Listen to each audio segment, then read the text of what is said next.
السلام علیکم ورحمۃ اللہ وبرکاتہ۔ ناظرین کرام، یہ سلسلہ واری دروس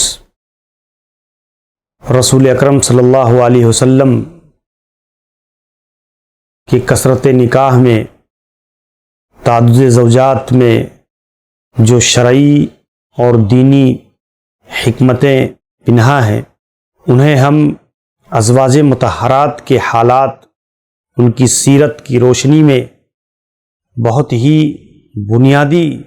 طور پر سمجھ سکتے ہیں۔ اللہ کے رسول صلی اللہ علیہ وسلم کے نکاح میں جو دوسری بیوی آئیں وہ حضرت سودا بنت زمعہ رضی اللہ عنہا ہیں۔ یہ وہ خاتون ہیں کہ جو مکہ کے ابتدائی دور میں، آپ کی دعوتی مشن کے ابتدائی دور میں ایمان لائیں اور اپنے شوہر سکران بن عمرو کے ساتھ حبشہ ہجرت کر گئیں،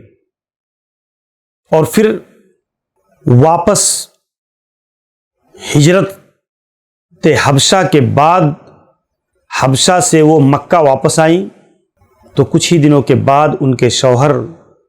سکران بن عمرو کا انتقال ہو گیا اور یہ خاتون بیوہ ہو گئی۔ ان کے بھائی، ان کے باپ، ان کے رشتہ دار، یہ اکثریت اسلام سے آشنا نہیں تھے، نبی کریم صلی اللہ علیہ وسلم کے دشمنوں میں سے تھے، اور اس کی بنا پر یہ اول اسلام لانے والی خاتون ایک ایسے مشکل سے دوچار ہوئیں کہ ان کا کوئی پرسان حال نہیں۔ اگر وہ اپنے باپ بھائیوں کی طرف جائیں تو بہت ممکن ہے کہ انہیں کفر میں واپس لوٹا لیا جائے۔ اللہ کے نبی صلی اللہ علیہ وسلم کی بیوی حضرت خدیجہ رضی اللہ عنہا اس وقت انتقال کر چکی تھی۔ آپ کے بچے تھے، انہیں بھی ایک سہارے کی ضرورت تھی، اور یہ حضرت سودا رضی اللہ عنہا تقریباً 5 سے 6 سال اللہ کے نبی صلی اللہ علیہ وسلم سے بڑی تھی عمر میں۔ ان کے پاس زندگی کا ایک تجربہ تھا، گھر کو سنبھالنے کی ایک صلاحیت تھی۔ اللہ کے رسول صلی اللہ علیہ وسلم نے اپنے بچوں کی کفالت کے لیے، انہیں پناہ دینے کے لیے، ان کے مشکل کو حل کرنے کے لیے رسول اللہ صلی اللہ علیہ وسلم نے حضرت سودا بنت زمعہ رضی اللہ عنہا سے نکاح کر لیا۔ اگر ہم غور کریں ان کے نکاح کے وجوہات پر تو آپ کو موٹی موٹی یہ 2 بنیادی چیزیں سمجھ میں آتی ہیں کہ ایک تو یہ بیوہ ہو گئیں اور ان کا کوئی پرسان حال نہیں، یہ مہاجرات مومنات میں سے تھیں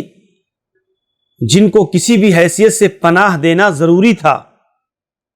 اور دوسری بات، خود اللہ کے نبی صلی اللہ علیہ وسلم کو اپنے بچوں کی تربیت کے لیے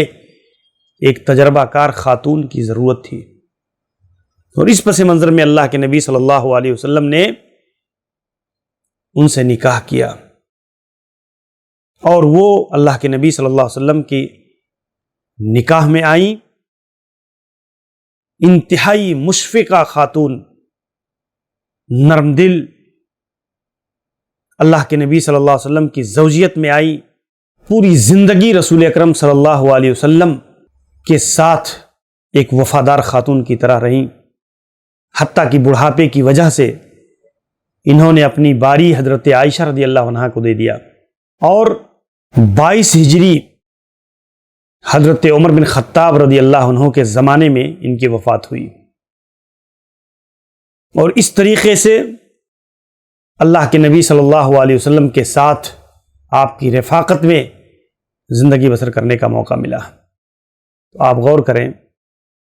کہ اگر مستشرقین اور اعدائے اسلام کی اشکالات اور ان کی باتوں کو درست مان لیا جائے،